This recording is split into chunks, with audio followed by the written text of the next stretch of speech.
ഉമ്മൻചാണ്ടി സർക്കാരിന്റെ കാലത്ത് 600 കൊടുത്തോളൂ, ഞങ്ങൾ 1600 ചുമ്മല്ലേ ഇവനൊക്കെ കമ്മി എന്ന് വിളിക്കുന്നത്. അന്നത്തെ അരിയുടെ വിലയാണ് ഇന്നത്തെ അരിയുടെ വില. ഈ 1600 രൂപ യവന്മാർ കൊടുത്താൽ തന്നെ പല സ്ഥലങ്ങളിലും 1600 കൊടുക്കുന്നില്ല. യവന്മാരാണല്ലോ വീട്ടിലോട്ട് തള്ളിക്കൊണ്ട് കൊടുക്കുന്നത്. യവന്മാർ ആൾക്കാർ അതിൽ നിന്ന് തന്നെ 200 വെച്ച് പിടിക്കുന്നുണ്ട്. ഇനി അതും പോട്ടെ, കേന്ദ്രത്തിലെ കാര്യം എടുക്കല്ല. 15 വർഷം കൊണ്ട് മോദി ഉണ്ടാക്കിയില്ലേ, എന്തുകൊണ്ട് ഇതുപോലുള്ള കാര്യങ്ങൾ കൊണ്ടുവരുന്നില്ല? പദ്ധതികളങ്ങ് പ്രഖ്യാപിച്ച് നാരീ ശക്തി വിവാഹ വാഗ്ദാനം നൽകി നിയമം കൊണ്ടുവരുന്നു. ഒന്ന് കക്കൂസ് കഴുകിയിട്ട് പോകാന്ന് പറഞ്ഞാൽ ഇവനൊക്കെ കക്കൂസ് വേണമെങ്കിലും കഴിയും വോട്ടിന് വേണ്ടിയിട്ട്. അങ്ങനെയുള്ള പരമനാറികൾ ജയിച്ചു കഴിഞ്ഞ് ആ വിജയാഘോഷം കഴിഞ്ഞാൽ പിന്നെ ഇവനൊക്കെ മന്ത്രിമാരോ മറ്റേതോ ആയി കഴിഞ്ഞാൽ പിന്നെ ഇവന് സാധാരണക്കാരനൊക്കെ ഇവന്റെയൊക്കെ 7 അയൽപ്പക്കത്ത് പോലും ചെല്ലാൻ കഴിയില്ല. എന്ത് ചെയ്യണം? അവൻ ചുമച്ചും കൊരച്ചും ആൾക്കാരുടെ മുന്നിൽ കൈ നീട്ടിയും കടവരാന്തയിലിരിക്കണം. അവിടെയാണ് ഈ തെമ്മാടികൾ ഇതേപോലുള്ള നാടകം കളിക്കുന്നത്. മീൻ വിറ്റും കരിങ്കല്ലുടച്ചും ആട്ടോറിക്ഷ ഓടിച്ചും പെയിന്റ് അടിക്കാൻ പോയും കല്ലുപണിക്ക് പോയും ഒക്കെ കിട്ടുന്ന പൈസയിൽ നിന്ന് ഈ തെമ്മാടികൾ പലവിധ നികുതികളായും പിഴകളായും കുറെ പിടിച്ചു പറിക്കുന്നു. ഇവനെയൊക്കെ നമ്മൾ വോട്ടിട്ട് ജയിപ്പിക്കണം. ഇവന്റെയൊക്കെ സകല ചെലവും നമ്മൾ നോക്കണം. ഇവനൊക്കെ ഇതിൽ നിന്ന് ഇറങ്ങിപ്പോയാൽ ഇവരൊക്കെ ചാകുന്നത് വരെയുള്ള പെൻഷൻ വരെ നമ്മൾ നോക്കണം. ഇതുപോലൊരു ഭൂലോക മണ്ടത്തരം വേറെ ഇല്ലെന്നുള്ളതാണ്. അതായത് ജനാധിപത്യ വ്യവസ്ഥ. ഇവരൊക്കെ ജയിച്ച് മന്ത്രിയായി, ഇവന്റെയൊക്കെ താമസം, ആഡംബര വാഹനം, അതിന്റെ ചെലവ്, ഡ്രൈവർ, തോട്ടക്കാരൻ, കുശിനിക്കാരൻ, തീറ്റി, വിദേശയാത്ര, മൂലക്കുരുവിന്റെ ചികിത്സ, പയറ്റിളക്കത്തിന്റെ ചികിത്സ, പശു ചാണകുഴി എന്ന് വേണ്ട സകല കാര്യങ്ങളും നമ്മൾ വഹിക്കണം. എത്രയോ പാവങ്ങൾ ഈ പൊരി വെയിലത്ത് ഹോട്ടലിന്റെ നടയിലൊക്കെ നിൽക്കുന്നുണ്ട്, വിസിലടിച്ചുകൊണ്ട്. ഇങ്ങനെ ആഹാരത്തിന് വേണ്ടിയിട്ടാണ്, ഒരു നേരത്തെ ആഹാരത്തിന് വേണ്ടിയിട്ട് 1600 ഉളുവയാണ് കൊടുക്കുന്നത് ക്ഷേമ പെൻഷൻ. അതുവരെ കൊടുക്കുന്നില്ല. 7 മാസമായിട്ട് 7 8 മാസമായിട്ട് കൊടുക്കുന്നില്ല. ഇപ്പൊ ഈ കൊടിയും പിടിച്ച് പിണറായി വിജയൻ സിന്ദാബാദ് എന്ന് വിളിച്ചുകൊണ്ടിരിക്കുന്ന പരമനാറികളുണ്ട്. ലാഭനും വരും.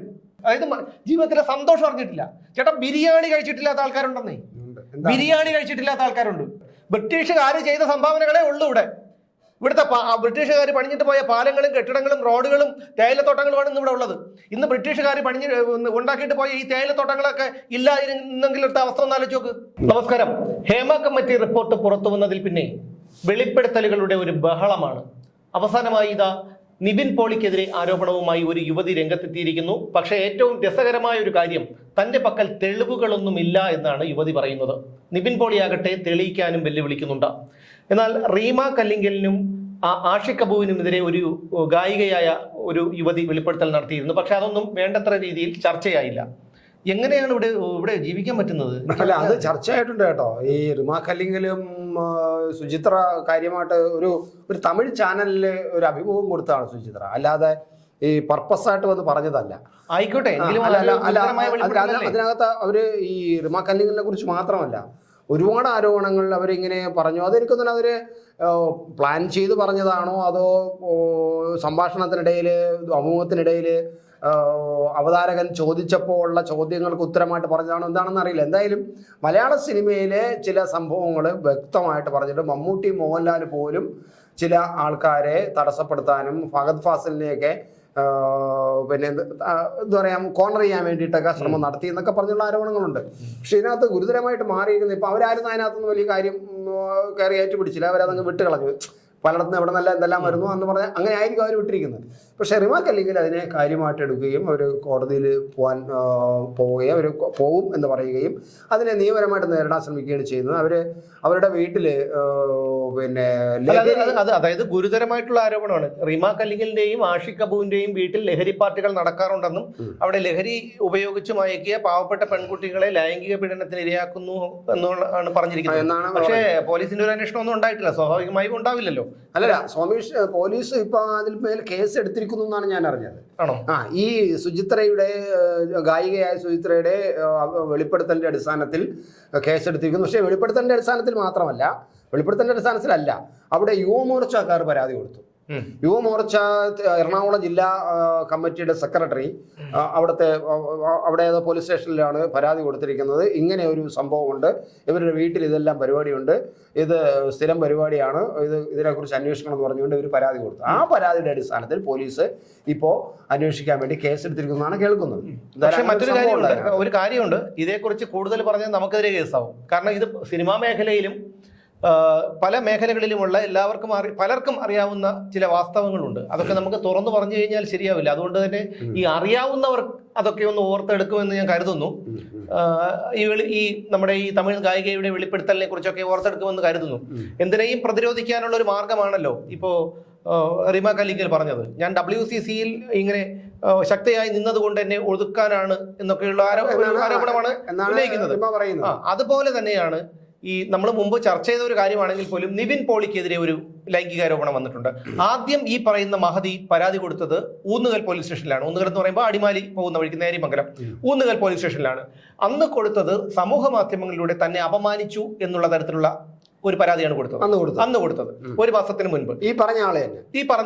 അപ്പൊ പോലീസ് അന്വേഷിച്ച് ആ പരാതിയിൽ കഴമ്പില്ലെന്ന് ബോധ്യപ്പെട്ട് ഈ റിപ്പോർട്ട് SP-ക്ക് കൊടുത്തു. പക്ഷെ 1 മാസത്തിന് ശേഷം വരികയാണ്. വന്നിട്ട് ഈ നിവിൻ പോളിയും സംഘവും ദുബായിൽ മുറിയിൽ അടച്ചിട്ട് പീഡിപ്പിച്ചു, മദ്യം നൽകിയെന്നോ മയക്കുമരുന്ന് പീഡിപ്പിച്ചോ എന്നൊക്കെയാണ് പറയുന്നത്. നമുക്ക് സ്വാഭാവികമായിട്ടും നമുക്ക് ഊഹിക്കാൻ കഴിയും ഈ പറയുന്ന നിവിൻ പോളി അയാൾ എന്തോ ആയിക്കോട്ടെ, ചിലപ്പോൾ ഒരു ഇതുപോലെയുള്ള ബന്ധമൊക്കെ ഉണ്ടായി. എനിക്കറിയാവുന്നിടത്തോളം ദുബായിൽ ഇതുപോലുള്ള സംഭവങ്ങളൊക്കെ ഒരുപാട് കിട്ടും. ഏത് രാജ്യങ്ങളിലുള്ള സ്ത്രീകളെ പലരും ദുബായിൽ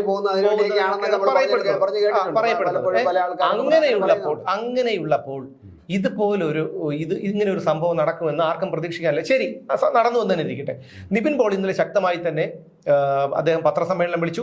ആ പത്രസമ്മേളനത്തിൽ അദ്ദേഹം പറഞ്ഞു, ഞാൻ ദുബായിൽ ഉണ്ടായിരുന്നു, അത് ഏത് തീയതിയാണെന്ന് ഞാൻ പുറത്തു വിടുന്നില്ല. കാരണം എന്ന് വെച്ചാൽ ഇത് ആദ്യം പരാതി വരട്ടെ, ഈ പരാതി വന്ന് കാര്യങ്ങളൊക്കെ ഒന്ന് വെളിവാകട്ടെ. കാരണം നിവിൻ പോളി ഏത് സമയത്താണ് ദുബായിൽ ഉണ്ടായിരുന്നത് എന്ന് അറിഞ്ഞിട്ട് വേണോ ഇനി അവർക്ക് മൊഴി കൊടുക്കാൻ.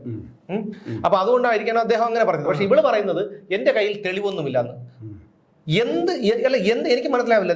നിവിൻ പോളിക്കെതിരെ ജാമ്യമില്ല വകുപ്പ് പ്രകാരം കേസെടുത്തു എന്നാണ് ഞാൻ അറിഞ്ഞത്. നിവിൻ പോളി 6-ാം പ്രതിയാണ്. അതിന് വേറെ 5 പേരുണ്ട്. 5 പേരുടെ പേരും പുറത്തു വന്നിട്ടുണ്ട്. പക്ഷെ ഇതിനകത്ത് ഈ നമ്മുടെ ഈ റിമ കല്ലിങ്കലുമായിട്ടുള്ള ബന്ധത്തില് എനിക്ക് 2 വശം ചിന്തിക്കാനാണ് തോന്നുന്നത്. ഒന്ന്, യാഥാർത്ഥ്യമായിരിക്കാം. ഒരുപക്ഷെ നേരത്തെയും അങ്ങനെയൊക്കെ ഞാൻ സിനിമാ രംഗത്തു നിന്നുള്ള പലരിൽ നിന്ന് സുഹൃത്തുക്കളിൽ നിന്നൊക്കെ കേട്ടിട്ടുണ്ട്. ഇങ്ങനെ ആഷിഖബും ടീമും ഒക്കെ ഇതിൻ്റെ ഒരു ടീമാണ്, ഈ പോയ്ക്കലിൻ്റെ ടീമുകളാണ്, അവിടെ അങ്ങനെയൊക്കെയുള്ള പ്രശ്നമുണ്ട്, അവളും അതൊക്കെ അങ്ങനെ ചെയ്യുന്നവരാണെന്നൊക്കെ പറഞ്ഞു കേട്ടിട്ടുണ്ട്. നമ്മൾ സാധാരണ ഒരാൾ ഇങ്ങനെ ഗോസിപ്പ് പറയുന്നതായിട്ട് കേട്ട് ഞാൻ അങ്ങനെ കളഞ്ഞിട്ടേ ഉള്ളൂ. പക്ഷെ ഇപ്പം അത് കാര്യമായിട്ടൊരു ഒരു ചാനലിൽ ഒരു അഭിമുഖത്തിൽ വലിയ കാര്യമായിട്ട് വന്നിരിക്കുന്നു. അത് റീമ അത് വളരെ കാര്യമായിട്ട് എടുത്തിരിക്കുകയും ചെയ്തിരിക്കുന്നു, ഒക്കെ ഉണ്ട്. പക്ഷെ അതിനകത്ത് തന്നെ അത് ഒരു സൈഡ്. പക്ഷെ അതിന്റെ മറു സൈഡ് എന്ന് പറയുന്നത് ഇത് ബോധപൂർവമാണോ എന്ന് എനിക്കൊരു സംശയം തോന്നാൻ കാരണം, ആഷിഖ് അബു ഇപ്പോൾ ഉണ്ടായ ഹേമ കമ്മിറ്റി റിപ്പോർട്ടുമായിട്ട് ബന്ധമുണ്ടായ ചില വിഷയങ്ങളുമായിട്ട് ബന്ധപ്പെട്ട് ചില അഭിപ്രായങ്ങൾ തുറന്നു പറഞ്ഞിട്ടുണ്ട്. അത് തുറന്ന് പറഞ്ഞിട്ടുണ്ട്. ആഷിഖ് അബു എന്താണ് ഏതാണെന്നുള്ളതിനെ കുറിച്ച് നമുക്കറിയണ്ട. പക്ഷേ എങ്കിലും അയാൾ അതിനെ തുറന്നു പറഞ്ഞിട്ടുണ്ട്. ഫെഫ്കയ്ക്ക് എതിരായിട്ടും അദ്ദേഹം സംസാരിച്ചിട്ടുണ്ട്. ഫെഫ്ക ഇന്ന് രാജിവെച്ച് പോയിട്ടുണ്ട്. ഫെഫ്ക ജനറൽ സെക്രട്ടറി ഉണ്ണികൃഷ്ണൻ രാജിവെക്കണമെന്ന് പറഞ്ഞിട്ടുണ്ട്. അപ്പോൾ അങ്ങനെയുള്ള ഒരുപാട് വിഷയങ്ങൾ ആഷിഖ് അബുവിൻ്റെ ഭാഗത്ത് നിന്ന് ഇപ്പോൾ ഉണ്ടായിട്ടുണ്ട്. അത് ഈ പറയുന്ന എസ്റ്റാബ്ലിഷ് ആയിട്ട് നിൽക്കുന്ന ടീമുകൾക്ക് എതിരായിട്ട്. ഇപ്പൊ ഫെഫ്കയുടെ ജനറൽ സെക്രട്ടറി ഉണ്ണികൃഷ്ണൻ എന്ന് പറഞ്ഞ ഒരു വലിയ എസ്റ്റാബ്ലിഷിന്റെ ഭാഗമാണ്. അപ്പൊ അയാൾക്കെതിരായിട്ട് ആഷിഖ് അബു രംഗത്ത് വരികയും ഓപ്പണായിട്ട് തന്നെ ഒന്ന് ഇയാൾ രാജിവെക്കണം, ഇയാൾ ഉണ്ടായിരിക്കണം, അതിന് ഇയാൾ എന്തിനു കൊള്ളാം, ഫെഫ്കയെ കൂടെ ഇതുപോലെ അമ്മയെ പോലെ പിരിച്ചു വിടണം എന്നൊക്കെ പറഞ്ഞുകൊണ്ട് അഭിപ്രായം വന്നു. അതുകൊണ്ട് ബോധപൂർവം അതിനെ മറയ്ക്കാനും അയാൾ ആ വാദവുമായിട്ട് മുന്നോട്ട് പോകാതിരിക്കാനും വേണ്ടിയിട്ട് ചില അജണ്ടകൾ സെറ്റ് ചെയ്തിട്ട് ഈ സുചിത്ര പറഞ്ഞതാണോ എന്നുള്ള സംശയത്തിന് നമുക്ക് വകയുണ്ട്. പല സംശയങ്ങളും ഉന്നയിക്കാം. പക്ഷെ അതിനകത്ത് കാര്യമുണ്ടോന്ന് അറിയില്ല. അങ്ങനെ ഒരു സംശയിക്കാം. പക്ഷെ എങ്കിലും സുമേഷ് പറഞ്ഞ ഈ ആരോപണങ്ങൾ പെൺകുട്ടികൾ ഉന്നയിക്കുമ്പോൾ പിന്നീട് വന്നിട്ട് എനിക്ക് അതിനകത്ത് തെളിവൊന്നും പറയാനില്ല എന്ന് പറയുമ്പോൾ, എന്തെങ്കിലും പറയുമ്പോൾ അതിന് ഇവിടെ ഏറ്റുപിടിക്കാൻ മാധ്യമങ്ങളുണ്ട് എന്ന് വിചാരിച്ചിട്ട് പറയുമ്പോൾ കുറച്ച് കാമ്പുള്ള കാര്യങ്ങൾ ഞാൻ പറഞ്ഞോട്ടെ. ഇതിനൊന്നും വീടുകളിലും ആരുടെ വീട്ടിലെ കുടുംബ ബന്ധങ്ങളിലെ മൂല്യം അറിയില്ല. വീട്ടിൽ നിന്ന് നമ്മൾ ഈ കയറൂരി വിട്ടിരിക്കുന്നതെന്നൊക്കെ പറയില്ലേ, ചിലപ്പോൾ ഭാഷ ശരിയായി എന്ന് വരില്ല, പക്ഷെ എന്തായാലും ഞാൻ പറയാം, കയറൂരി വിട്ടിരിക്കുന്നതെന്നൊക്കെ പറയില്ലേ, അങ്ങനെ നടക്കുന്നതാണ്. അപ്പം അങ്ങനെയുള്ളവർ ശരി, ഞാൻ ചോദിച്ചോട്ടെ, ഒരു സാധാരണ ഒരു വീട് ഇപ്പൊ ഇവർ പറഞ്ഞു കഴിഞ്ഞാൽ ചിലപ്പോൾ അത് കുറ്റകരമാവും. കാരണം വെച്ചാൽ നവോത്ഥാനവും ഒക്കെ നടക്കുന്ന ഒരു നാടാണ് നമ്മുടെ, ഫെമിനിസ്റ്റുകളൊക്കെ ഒരുപാട് ഉള്ളൊരു നാടാണ്. അതുകൊണ്ട് തന്നെ ഒരു വീട്ടിലെ സാധാരണ ഒരു പെൺകുട്ടി അവളെ യൂറോപ്യൻ രാജ്യത്തേക്ക് കൊണ്ടുപോകാമെന്ന് പറഞ്ഞ് ഒരു സ്ത്രീ വിളിക്കുന്നു. ആ അവസാനം യൂറോപ്യൻ രാജ്യത്തേക്ക് കൊണ്ടുപോകാതെ അവിടെ ദുബായിലേക്ക് കൊണ്ടുപോകുന്നു. അവിടെ സിനിമാക്കാരുമായിട്ട് എനിക്ക് ബന്ധമുണ്ട്, സിനിമാക്കാരെ പരിചയപ്പെടുത്തി തരാമെന്ന് പറയുന്നു. സിനിമയിൽ അഭിനയിപ്പിക്കാമെന്ന് പറയുന്നു. ഞാൻ ചോദിച്ചോട്ടെ, എല്ലാ കാര്യങ്ങളും മാറ്റിവെക്കുക, എല്ലാ കാര്യങ്ങളും മാറ്റിവെക്കുക. ഈ ഒരു സാധാരണ ഒരു അച്ഛനും അമ്മയും ഉള്ള ഒരു, കാരണം മറ്റുള്ള എന്തെങ്കിലും പറഞ്ഞു കഴിഞ്ഞാൽ വിചാരിക്കും മൊത്തം ഇത് ഒരു ആൺകോയ്മയെന്ന് പറയും. അതുകൊണ്ട് വേണ്ട, ഉണ്ടാക്കിയത് അച്ഛനും അമ്മയാണല്ലോ, മുട്ടയിട്ട് വിരിച്ചതല്ലല്ലോ. അപ്പൊ ഈ അച്ഛനും അമ്മയും നിയന്ത്രിക്കാൻ കഴിയുന്ന ഒരു മുട്ടയിട്ട് വിരിക്കണമെങ്കിലും അച്ഛനമ്മ വേണം. മുട്ടയിട്ട് വിരിക്കണമെങ്കിലും അച്ഛൻ, അതുപോലെ തമിഴ്നാട്ടിൽ നിന്ന് പൗൾട്രി ഫാം അവിടെ ഒരു അച്ഛനമ്മ വേണമല്ലോ. പക്ഷെ അത് അറിഞ്ഞൂടല്ലോ ആരാണെന്ന്. മുട്ട പലതും ട്രൈ കയറി ഇവിടെ വരുന്നുണ്ട്. അതിന് ഏത് കോഴിയാണെന്നുള്ള കാര്യം അറിയുന്നത്. അപ്പൊ ഞാൻ പറഞ്ഞത് ഈ പറയുന്ന ഒരു പെൺകുട്ടിയെ നിയന്ത്രിക്കുക, പെൺകുട്ടിയെ ആയിക്കോട്ടെ ആൺകുട്ടിയെ ആയിക്കോട്ടെ, ഒരു കൗമാര പ്രായത്തിലുള്ള ഒരു പെൺകുട്ടിയെ ആൺകുട്ടിയോ നിയന്ത്രിക്കാൻ കഴിയാത്ത ഒരു മാതാപിതാക്കൾ, അങ്ങനെയുള്ള മാതാപിതാക്കളുടെ മക്കൾ എങ്ങനെ ഇരിക്കും? അങ്ങനെ വിടൂ. ഞാൻ ചോദിച്ചോട്ടെ, അങ്ങനെ എനിക്ക് യൂറോപ്പിൽ പോകണം, എനിക്ക് അവിടെ ജോലി തരാമെന്ന് പറഞ്ഞു. അത് മോളെ നീ പൊക്കോ, ദുബായിൽ പോകുന്നു, എനിക്ക് സിനിമയിൽ അഭിനയിക്കാൻ തരാമെന്ന് പറഞ്ഞു. പോ നമുക്കോ മോളെ. അവിടെ ഞാൻ പറയുന്നത്, ഞാൻ എൻ്റെ ഒരു ഇപ്പോഴുള്ള ഇത് ഇപ്പൊ തന്നെ ഒരു SI ശിക്ഷിച്ചു. അയാൾ കുറ്റക്കാരനാണോ അല്ലയോ എന്നുള്ളതൊക്കെ രണ്ടാമത്തെ കാര്യം. അയാൾ ഒരു അഭിഭാഷകനോട് ചാടി കടിച്ചു. കാരണം സ്റ്റേഷൻ അവൻ്റെ അച്ഛൻ്റെ വകയല്ലല്ലോ.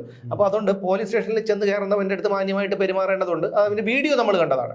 എന്തായാലും അയാളെ 2 മാസത്തെ തടവിന് ദേവൻ രാമചന്ദ്രൻ ശിക്ഷിച്ചു. പക്ഷെ ഉപാധികളോടെ, അതായത് അടുത്ത 1 വർഷത്തേക്ക് അയാൾ സമാന കുറ്റകൃത്യങ്ങളിൽ ഏർപ്പെടരുത് എന്നുള്ള ഒരു ഉപാധിയോടുകൂടിയാണ് അയാളുടെ തടവ് ശിക്ഷ മരവിപ്പിച്ചത്. ഇതിൽ നിന്ന് മനസ്സിലാക്കേണ്ട ഒരു കാര്യം, ഇതുപോലൊരു ഭൂലോക മണ്ടത്തരം വേറെ ഇല്ലെന്നുള്ളതാണ്. അതായത് ജനാധിപത്യ വ്യവസ്ഥ. ഒരു കാര്യം ഒന്ന് ആലോചിച്ച് നോക്ക്. ഞാനും നിങ്ങളും ഒരു ദിവസത്തെ ജോലി കളഞ്ഞ് നമ്മൾ ചെന്ന് വരിയിൽ നിന്ന് ക്യൂ നിന്ന് ഇവനെയൊക്കെ വോട്ട് കുത്തി ജയിപ്പിക്കണം. ജയിപ്പിച്ചു കഴിഞ്ഞാൽ പിന്നെ ജയിപ്പിക്കുന്നത് വരെ നമ്മുടെ വീട്ടിൽ വേണ്ടേ കക്കൂസ് കഴിവിടാം, ഒന്ന് കക്കൂസ് കഴുകിയിട്ട് പോകാന്ന് പറഞ്ഞാൽ ഇവനൊക്കെ കക്കൂസ് വേണമെങ്കിലും കഴിയും വോട്ടിന് വേണ്ടിയിട്ട്. അങ്ങനെ ഉള്ള പരമനാറികൾ ജയിച്ചു കഴിഞ്ഞ് ആ വിജയാഘോഷം കഴിഞ്ഞാൽ പിന്നെ ഇവനൊക്കെ മന്ത്രിമാരോ മറ്റേതോ ആയിക്കഴിഞ്ഞാൽ പിന്നെ ഇവനെ സാധാരണക്കാരനൊക്കെ ഇവൻ്റെയൊക്കെ 7 അയൽപ്പക്കത്ത് പോലും ചെല്ലാൻ കഴിയില്ല. പണ്ട് ഈ ജന്മി അടിയൻ സമ്പ്രദായം കൊണ്ട് നമ്മൾ പറഞ്ഞു കേട്ടിട്ടുണ്ട്. അതിനേക്കാളും അപ്പുറമാണ്. പണ്ട് പറഞ്ഞിട്ടുണ്ടല്ലോ, ഈഴവൻ ബ്രാഹ്മണന്റെ ഇത്ര ദൂരകലെ, മറ്റേ പുലയൻ ഇത്ര ദൂരകലെ, നായർ ഇത്ര ദൂരകലെ എന്ന് പറയുന്നത് കേട്ടിട്ടുണ്ടല്ലോ. ഇവിടെ ഒരു ബ്രാഹ്മണനുണ്ടല്ലോ, എത്രയോ കാതമകലെയാണ് നിൽക്കേണ്ടത് നമ്മൾ. ഇനി ഇവരൊക്കെ ജയിച്ച് മന്ത്രിയായി, ഇവൻ്റെയൊക്കെ താമസം, ആഡംബര വാഹനം, അതിൻ്റെ ചെലവ്, ഡ്രൈവർ, തോട്ടക്കാരൻ, കുശിനിക്കാരൻ, തീറ്റി, വിദേശയാത്ര, മൂലക്കുരുവിന്റെ ചികിത്സ, പയറ്റിളക്കത്തിന്റെ ചികിത്സ, പശു ചാണകുഴി എന്ന് വേണ്ട സകല കാര്യങ്ങളും നമ്മൾ വഹിക്കണം. അല്ലാതെ ഇതിൻ്റെ അപ്പൻ്റെ വീട്ടിൽ നിന്നുണ്ടെന്നാണ്. നമ്മൾ സാധാരണക്കാരൻ വഹിക്കണം. ഞാനും നിങ്ങളും ഉൾപ്പെടെ, അല്ലെങ്കിൽ നമ്മളെ കാര്യം വിടാം. ഇവിടെ സാധാരണ ഒന്ന് പുറത്തോട്ടിറങ്ങി നോക്കണം. ഇവിടെ ഓരോ സ്ത്രീകൾ, ഇവളുമാരെയൊക്കെ ഉണ്ടല്ലോ, ഇവളുമാരെയൊക്കെ ഞാൻ പറഞ്ഞു കഴിഞ്ഞാൽ ശരിയാവില്ല. ഈ ഓരോ സ്ത്രീകൾ ചേട്ടൻ ഒന്ന് ആലോചിക്കണം. തൊഴിലുറപ്പിന് പോയി ജീവിക്കുന്ന സ്ത്രീകളുണ്ട്.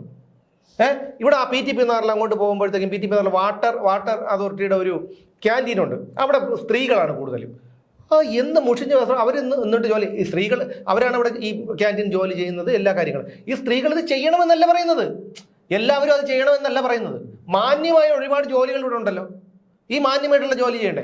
അപ്പൊ നമ്മൾ എന്ത് ചെയ്യണം? നമ്മൾ ഇവനെയൊക്കെ ജയിപ്പിച്ചു വിടണം. ഇവന്റെയൊക്കെ സകല ചെലവുകളും നമ്മൾ നോക്കണം. ഇവന്റെയൊക്കെ അപ്പൊ നമ്മൾ ജോലി ചെയ്ത് എന്നെയും നിങ്ങളെയും പോലെയുള്ള സാധാരണക്കാരൻ മീൻ വിറ്റും കരിങ്കല്ലുടച്ചും ഓട്ടോറിക്ഷ ഓടിച്ചും പെയിന്റ് അടിക്കാൻ പോയും കല്ല് പണിക്ക് പോയും ഒക്കെ കിട്ടുന്ന പൈസയിൽ നിന്ന് ഈ തെമ്മാടികൾ പലവിധ നികുതികളായും പിഴകളായും കുറെ പിടിച്ചു പറിക്കുന്നു.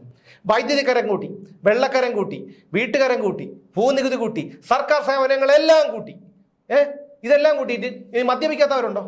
മദ്യപിക്കുന്നവന് അവന്റെ അറുതി വില. സ്കൂളുകൾ തുറക്കുമ്പോൾ ബാറുകൾ പൂട്ടുമെന്നും പറഞ്ഞുകൊണ്ട് അധികാരത്തിൽ കയറി.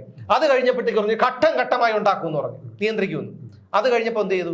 പിന്നെ പറഞ്ഞു ഇത് മദ്യമില്ലാതെ മുന്നോട്ട് പോകാൻ പറ്റില്ല, സർക്കാരിന്റെ നിലനിൽപ്പ് തന്നെ ഇത്. ഇവനൊക്കെ ബാറുകളുടെ എണ്ണം കൂട്ടി, പോട്ടെ കൂട്ടി. അപ്പൊ അല്ല, ഞാൻ ചോദിച്ചോട്ടെ, ഇതൊക്കെ നമ്മൾ എന്നിട്ട് നമ്മളൊരു വാഹനം എടുത്തു തന്നിരിക്കട്ടെ. ഈ വാഹനത്തിന്റെ ടാക്സ് 15 വർഷം. ചേട്ടാ ഒരു വണ്ടി വാങ്ങിച്ചാൽ എത്ര വർഷം കയ്യിൽ വയ്ക്കും? 100 പേര് ഒരു വണ്ടി എടുത്തു കഴിഞ്ഞാൽ എത്ര പേര് 15 വർഷം വണ്ടി വയ്ക്കും? ലൈഫ് ടാക്സ് ആണ് വാങ്ങിക്കുന്നത്. അത് ഓണേഴ്സ് വണ്ടിക്ക് ലൈഫ് ടാക്സ് ആണ് വാങ്ങിക്കുന്നത്. പോട്ടെ, അതും അവന്റെയൊക്കെ കഥ പോകാൻ വേണ്ടി കൊടുക്കുക. പക്ഷേ അതിനുശേഷം ഒരു വണ്ടി കൊണ്ട് പുറത്ത് റോഡരികിൽ പാർക്ക് ചെയ്താൽ അതിന് കൊടുക്കണം ഫീസ്. എന്റെ അറിവിൽ റോഡ് സേഫ്റ്റി അതോറിറ്റിയുടെ നിയമം അനുസരിച്ച് റോഡരികിൽ പാർക്ക് ചെയ്യാൻ പറ്റുന്ന സ്ഥലത്ത് പാർക്ക് ചെയ്യുന്ന വാഹനത്തിന് പാർക്കിംഗ് ഫീസ് കൊടുക്കണ്ട എന്നാണ്. പക്ഷേ ഇവിടെ കൊണ്ടുവന്നു കഴിഞ്ഞാലും പാർക്കിംഗ് ഫീസ് കൊടുക്കണം. ഇനി നമ്മളൊന്ന് വണ്ടി എടുത്തുകൊണ്ട് പുറത്തിറങ്ങി സീറ്റ് ബെൽറ്റ് ഇട്ടില്ലെങ്കിലോ, എന്തെങ്കിലും ഒരു ശകലം സ്പീഡ് കൂടി പോയാലോ പിഴ വരും. ഇത് പിടിക്കാൻ വേണ്ടിയിട്ടാണ് AI ക്യാമറ ഉണ്ടാക്കി വെച്ചിരിക്കുന്നത്. എന്നാൽ റോഡിൽ കൂടെ നടന്നു പോകാൻ പറ്റുമോ? പറ്റില്ല. അതായത് ഞാൻ പറഞ്ഞു വന്നത്, ഇവനെയൊക്കെ നമ്മൾ വോട്ടിട്ട് ജയിപ്പിക്കണം, ഇവന്റെയൊക്കെ സകല ചെലവും നമ്മൾ നോക്കണം, ഇവനൊക്കെ ഇതിൽ നിന്ന് ഇറങ്ങിപ്പോയാൽ ഇവരൊക്കെ ചാകുന്നത് വരെയുള്ള പെൻഷൻ വരെ നമ്മൾ നോക്കണം. ഇതെന്ത് മണ്ടൻ വ്യവസ്ഥിതിയാണ്?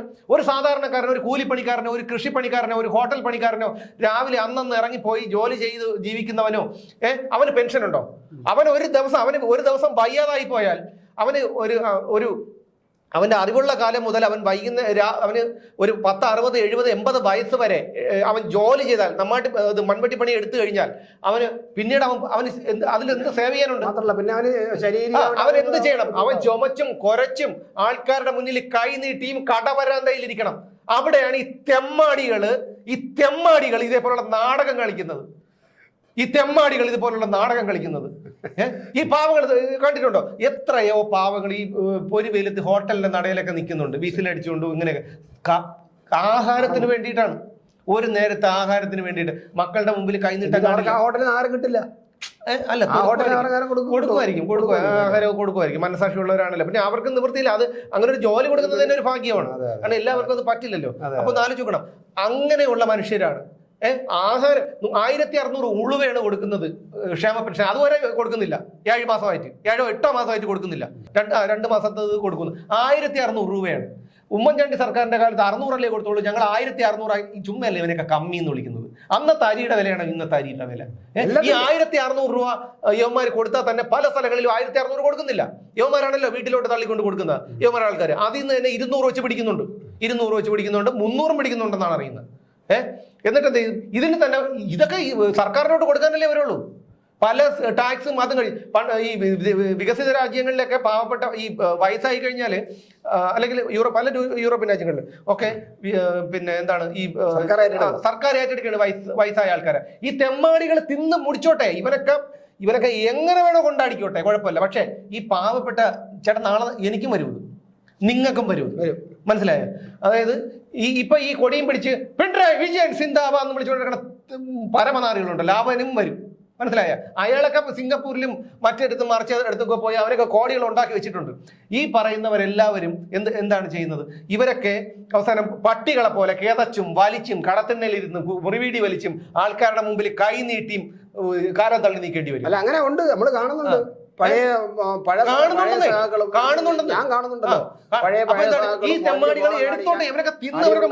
അടി വാങ്ങിക്കാനും ഇറങ്ങി നിന്ന പല ആൾക്കാരും ഞാനിപ്പം കടത്തണ്ടയിൽ കാണുന്നുണ്ട്.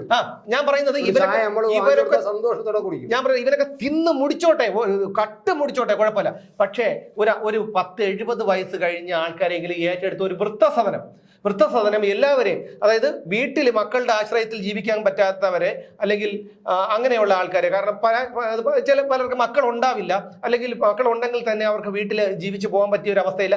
അവർക്ക് ഒരു വൃദ്ധസദനം എന്ന് വെച്ചാൽ അടിമകളെ പോലെ കൊണ്ടിടാനല്ല, കാരണം അവർ അറിവായ കാലം മുതൽ ഇതേപോലെ ഒരു നിവൃത്തിയില്ലാതെ ഇങ്ങനെ കഷ്ടപ്പാടിൽ ജീവിച്ചു വന്ന ആൾക്കാരാണ്. അതായത് ജീവിതത്തിലെ സന്തോഷം അറിഞ്ഞിട്ടില്ല. ചേട്ടാ, ബിരിയാണി കഴിച്ചിട്ടില്ലാത്ത ആൾക്കാരുണ്ടെന്നേ, ബിരിയാണി കഴിച്ചിട്ടില്ലാത്ത ആൾക്കാരുണ്ട്. അതായത് അവരെ സംബന്ധിച്ചിടത്തോളം ബിരിയാണി ആഡംബര ഭക്ഷണമാണ്, അതുപോലും കഴിച്ചിട്ടില്ലാത്ത ആൾക്കാരുണ്ട്. അങ്ങനെയുള്ള ആൾക്കാരെ ഏറ്റെടുത്ത് ഒന്നും വേണ്ട, അവർ മരിക്കുന്നത് വരെ അവർക്ക് ഇഷ്ടമുള്ള ആഹാരം, ഇഷ്ടമുള്ളതെന്ന് വെച്ചാൽ എല്ലാം ഊട്ടി കൊടുക്കണമെന്നല്ല പറയുന്നത്, അറിയാലോ, ആഹാരം, അവർക്ക് കിടക്കാനുള്ള സൗകര്യം, ഒരു TV, പിന്നെ അവർക്കൊന്ന് ഇറങ്ങി നടക്കാനുള്ള എന്ന് വെച്ചാൽ അങ്ങനെയെങ്കിലും ഒന്ന് കൊടുത്തൂടെ ഉമ്മാർക്ക്? ഇവന്മാർ ഇത്രയും കട്ട് മുടിക്കുന്നല്ലോ. അതിനൊക്കെ ഇവിടെ NGO ഉണ്ടല്ലോ എന്നാണ് അവർ പറയുന്നത്.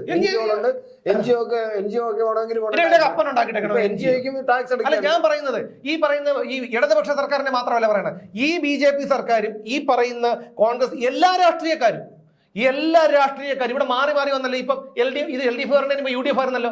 ഇനി UDF പിന്നെ യുവമാർ പോയി കഴിഞ്ഞാൽ UDF അല്ലേ വരാനുള്ളത്. ഇനി അതും പോട്ടെ, കേന്ദ്രത്തിലെ കാര്യം എടുക്കല്ല. 15 വർഷം കൊണ്ട് മോദി ഉണ്ടാക്കിയില്ലേ? എന്തുകൊണ്ട് ഇതുപോലുള്ള കാര്യങ്ങൾ കൊണ്ടുവരുന്നില്ല? പദ്ധതികളങ്ങ് പ്രഖ്യാപിച്ച് നാരീ ശക്തി, വിവാഹ വാഗ്ദാനം നൽകിയ നിയമം കൊണ്ടുവരുന്നു. അത് ഞാൻ പറഞ്ഞുതരാം.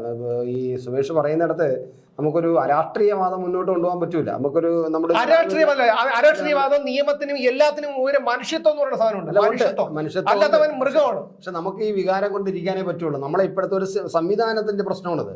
സംവിധാനങ്ങൾ മാറുക എന്നുള്ളതാണ് ഏറ്റവും പ്രശ്നം. അത് മാറ്റാൻ പറ്റുന്ന ആൾക്കാർ ചില രീതിയിൽ മാറ്റാൻ ശ്രമിക്കുമ്പോൾ ഇവിടെ അതിശക്തമായ പ്രതിഷേധം വരികയും അതിനകത്ത് വേറെ ചില നിറങ്ങൾ ചേർക്കുകയും അങ്ങനെ നമ്മുടെ സിസ്റ്റത്തിനെ മാറ്റാൻ സമ്മതിക്കുന്നില്ല. നമ്മുടെ ശരി സമ്മതിച്ചു. ഇവിടെ 3.5 കോടി ജനങ്ങൾ കേരളത്തിലുണ്ടെന്ന് പറയുന്നത്. 3.5 കോടി കൂടുതൽ വരുമല്ലോ. 3.5 കോടി വരുന്നത് അല്ലെ ഇന്ത്യയിലെ കാര്യം തന്നെ എടുക്കാം. 145 കോടിക്ക് പുറത്തായി കാണും ഇപ്പോൾ. 150 കോടിയുള്ള ജനങ്ങൾ ഇന്ത്യയിലുണ്ട്. ഞാൻ ചോദിച്ചോട്ടെ, ഈ ഭരിക്കുന്ന യുവമാര് കുറച്ചല്ലേ ഉള്ളൂ? ഈ ജനങ്ങൾ എന്താന്ന് ഒന്നും ചെയ്യാത്തത്? അല്ല, അതുകൊണ്ടാണല്ലോ വിവിധ രാഷ്ട്രീയ പാർട്ടികൾ ഉണ്ടായിരിക്കുന്നത്. ഈ രാഷ്ട്രീയ പാർട്ടികളുടെ കീഴിൽ ഇവർ ഭിന്നിച്ച് നിൽക്കുകയല്ലേ, സ്വാഭാവികമാണത്. ചേട്ടാ ഞാൻ ചോദിച്ചിട്ടുള്ള ഈ മരക്കഴുതകൾ ഈ ചുമ്മല്ല അത് ഈ രാഷ്ട്രീയക്കാരെ കുറ്റപ്പെടുത്താൻ പറ്റില്ല. കാരണം എന്ന് വെച്ചാൽ നമുക്ക് നേട്ടമുള്ള അടുത്ത് നമ്മൾ നിൽക്കും, നമ്മൾ ചെയ്യുന്നത് ഉള്ള മനുഷ്യ സഹജമാണത്, എല്ലാവരുടെയും കാര്യമല്ല. പക്ഷേ ഈ പറയുന്ന ഈ ചിന്താശേഷിയില്ലാത്ത, പ്രതികരണശേഷിയില്ലാത്ത ഈ ജനങ്ങൾക്ക് ചിന്തിച്ചൂടെ? അല്ല, ജനങ്ങൾക്ക് ചിന്തിക്കാൻ അതിനുവേണ്ടി ആ ജനങ്ങളെ ചിന്തിപ്പിക്കാനും ജനങ്ങളെ സംഘടിപ്പിക്കാനാണ് രാഷ്ട്രീയ പാർട്ടികൾ ഉണ്ടായിരിക്കുന്നത്. ഈ രാഷ്ട്രീയ പാർട്ടികൾ അവരുടെ കാര്യങ്ങൾക്കും അവരുടെ താല്പര്യങ്ങൾക്കും വേണ്ടി മാത്രമാണ് നിലനിൽക്കുന്നത്. ഇവിടുത്തെ മതസംഘടനകൾ എല്ലാ പ്രാവശ്യവും എല്ലാ വർഷവും ക്ഷേത്രങ്ങളിലായിരുന്നാലും പള്ളികളിലായിരുന്നാലും മോസ്കുകളിലായിരുന്നാലും മതപ്രഭാഷണ പരമ്പരകൾ വയ്ക്കുന്നുണ്ട്. നാട് നന്നാക്കണം, മറ്റ് ഇവരൊക്കെ പറയുന്നുണ്ടെങ്കിൽ ഇതെല്ലാം അവരുടെ വളർച്ചയ്ക്കും പള്ളിയുടെ വളർച്ചയ്ക്കും എല്ലാത്തിനും വേണ്ടി പൈസ മുടക്കുന്നത്. ഇതെല്ലാം ജനം കൊടുത്തുകൊണ്ടിരിക്കണം. ഇപ്പം നമ്മുടെ സിസ്റ്റത്തിന് തരാം. നമ്മളിപ്പം ആരെയും ഇപ്പം പൊളിറ്റിക്കൽ സിസ്റ്റം മാറ്റേണ്ടത് നമുക്ക് അധികാരമുള്ളവർ തന്നെയാണ്. അധികാരത്തിലിരിക്കുന്നവരാണ് മാറ്റേണ്ടത്. അപ്പോൾ കേരളത്തിൽ അധികാരം ഇരിക്കുന്നവർക്ക് അവരുടേതായ പരിമിതിയിൽ നിന്നുകൊണ്ട് കുറെ കാര്യങ്ങൾ മാറ്റാൻ പറ്റും. എന്താ മാറ്റുന്നില്ല. അവർക്ക് വേണമെങ്കിൽ മാറ്റാം. കേരളത്തിലെ കാര്യം മാത്രമേ എല്ലായിടത്തും അറിയാൻ. ഞാൻ കേരളത്തിന്റെ കാര്യം പറയുന്നത്, കേരളത്തിന്റെ അധികാരത്തിലിരിക്കുന്നവർ ഇന്ത്യയുടെ ഒരു ഭാഗമാണ് കേരളം എന്ന് പറയുന്നത്. അതുകൊണ്ട് തന്നെ കേരളത്തിന് ചില പരിമിതികളുണ്ട്. ആ പരിമിതികളിൽ നിന്നുകൊണ്ട് പോലും ഗവൺമെന്റിന് നല്ല ജനകീയ വീക്ഷണമുള്ള മാനുഷിക മൂല്യമുള്ള ഒരു ഗവൺമെന്റ് ആണെങ്കിൽ അവർക്ക് ഒരുപാട് കാര്യങ്ങൾ മാറ്റാൻ പറ്റും. പക്ഷെ അവർ മാറ്റുന്നില്ല. മാത്രമല്ല അവരെ കടക്കണിയിലാക്കുകയും കൂടുതലുള്ള കടം വാങ്ങിച്ച് ആ നാടിനെ കടക്കണിയിലാക്കി വല്ലാതെ പ്രതിസന്ധിയിലാക്കുക മാത്രമാണ് ചെയ്തുകൊണ്ടിരിക്കുന്നത്. കേന്ദ്രത്തിലും അത് തന്നെയാണ്. പക്ഷെ കേന്ദ്രത്തിൽ ചില മാറ്റങ്ങൾ വരാൻ ശ്രമിക്കുമ്പോൾ അതിനെ കൊളോണിയൽ സംവിധാനത്തിൽ കൊണ്ടുവന്ന ചില സിസ്റ്റങ്ങളെ മാറ്റാൻ ശ്രമിക്കുമ്പോൾ അന്ന് നമ്മൾ കൊണ്ടുവരുന്ന മാറ്റങ്ങൾ അതിനകത്ത് ഈ കുത്തിത്തിരിപ്പ് വരികയാണ്. എന്ത് കുത്തിത്തിരിപ്പ് വന്നോട്ടെ, ഞാൻ ചോദിച്ചോട്ടെ, ഒരു സാധാരണ ഒരു ഇതേപോലെ ഞാൻ ഉദാഹരണം പറയുകയാണ്. ഈ പറയുന്ന 10, 60, 70 വയസ്സ് കഴിഞ്ഞ ആൾക്കാരെ ഇത്തരത്തിൽ പുനരധിവസിപ്പിക്കണം, അവരുടെ സംരക്ഷണം സർക്കാർ ഏറ്റെടുക്കണം, ഇത്ര പ്രായം കഴിഞ്ഞാൽ സർക്കാർ ഏറ്റെടുക്കണം എന്നൊരു നിയമം കൊണ്ടുവന്ന ഇവിടെ ഏതെങ്കിലും രാഷ്ട്രീയ പാർട്ടികൾ എതിർക്കൂ, ഏതെങ്കിലും മതസംഘടനകൾ എതിർക്കൂ? അത് കൊണ്ടുവരേണ്ടതാരാണ്? അത് സംസ്ഥാന സർക്കാരിന് വേണമെങ്കിൽ ചെയ്യാം. പക്ഷെ അതിനൊരു നിർദ്ദേശം കൊടുക്കുകയും അതിനുള്ള ഒരു കാര്യങ്ങളൊക്കെ കൊണ്ടുവരേണ്ടവരാണ് കേന്ദ്ര സർക്കാർ. അവിടെ ശതകോടികൾ മുടക്കി പുതിയ പാർലമെന്റ് വയ്ക്കുന്നു, പുതിയ പ്രതിമ വയ്ക്കുന്നതാ, ശിവജീരവരുടെ മൊത്തം വീണ് എത്ര 1500 കോടിയോ എത്ര അടക്കണം. ഇത് ആർക്ക് പോയി? ഇത് ആർക്കാണ് പോയത്? അതാണ് പറഞ്ഞത്, ഈ സിസ്റ്റം, ഈ രീതി, രാഷ്ട്രീയ പാർട്ടികളുടെ രീതി, ഈ വോട്ടിന് വേണ്ടി കാണിക്കുന്ന പ്രവർത്തനങ്ങൾ, ഇതെല്ലാം മാറാതെ നാട് നന്നാവില്ല. പക്ഷെ അത് ഈ അടുത്ത കാലത്തൊന്നും മാറാനും പോകുന്നില്ല. കുറേശ്ശെ അടുത്ത കാലത്തൊന്നല്ല ചേട്ടാ എഴുതി വെച്ചാൽ മാറൂല. ഇനി ഞാൻ ഒരു കാര്യം കൂടി പറയാം. ഞാൻ ഈ രാജ്യദ്രോഹി എന്ത് കോപ്പം എന്ന് പറഞ്ഞാൽ എനിക്ക് പുല്ലാണ്. ഞാൻ പറയുന്നത് ഈ ബ്രിട്ടീഷുകാർ ഇന്ത്യയിൽ വരാതിരുന്നെങ്കിലത്തെ അവസ്ഥയെക്കുറിച്ച് ആരെങ്കിലും ആലോചിച്ചിട്ടുണ്ടോ? നമ്മളൊക്കെ പഠിച്ചെന്താണ് ഒരു ചെറിയ പോർഷനിൽ പഠിച്ചിട്ടുണ്ട്. ബ്രിട്ടീഷുകാർ ഇന്ത്യക്ക് ചെയ്ത സംഭാവനകൾ, ബ്രിട്ടീഷുകാർ ചെയ്ത സംഭാവനകളെ ഉള്ളൂ ഇവിടുത്തെ ബ്രിട്ടീഷുകാർ പണിഞ്ഞിട്ട് പോയ പാലങ്ങളും കെട്ടിടങ്ങളും റോഡുകളും തേയിലത്തോട്ടങ്ങളുമാണ് ഇന്ന് ഇവിടെ ഉള്ളത്. ഇന്ന് ബ്രിട്ടീഷുകാർ ഉണ്ടാക്കിയിട്ട് പോയ ഈ തേയിലത്തോട്ടങ്ങളൊക്കെ ഇല്ലായിരുന്നെങ്കിലത്തെ അവസ്ഥ ഒന്ന് ആലോചിച്ച് നോക്ക്. എന്താകുമായിരുന്നു? ഈ ട്രേഡ് യൂണിയനുകൾ ഉണ്ടാകുമായിരുന്നു. ഈ തേയിലത്തോട്ടങ്ങളെ ചുറ്റിപ്പറ്റി എത്ര ട്രേഡ് യൂണിയനുകളുണ്ട്? അവിടെയുള്ള ഈ ജോലി ചെയ്യാത്ത മരക്കഴുത നേതാക്കന്മാർക്ക് ജീവിക്കാൻ പറ്റുമായിരുന്നോ? ഈ ജനങ്ങൾ എങ്ങനെ ജീവിക്കുമായിരുന്നു? അതേപോലെ പാലങ്ങൾ, കെട്ടിടങ്ങൾ, റോഡുകൾ ഇവിടെ അങ്ങോട്ട് പണിഞ്ഞിട്ട് പോകുമ്പോഴത്തേക്കും അടന്നു പോവുകയാണെന്നേ. അപ്പൊ ബ്രിട്ടീഷുകാർ ഇവിടെ ചെയ്തിട്ടില്ല. അപ്പൊ ആരാണ് ഇന്ത്യയുടെ യഥാർത്ഥ ശത്രു? ഒന്ന് പറഞ്ഞു തന്നാണ്, ആരാണ് യഥാർത്ഥ ശത്രു? കാര്യം ശരിയാണ് സുമേഷേ. പക്ഷേ എന്ത് ചെയ്യും? നമ്മൾ എന്താണ് ചെയ്യേണ്ടത്? നമ്മൾ കുറേശ്ശെ മാറാൻ നോക്കുക. ജനങ്ങൾ കുറച്ചും കൂടെ ഈ പറയുന്ന കുറച്ചും കൂടെ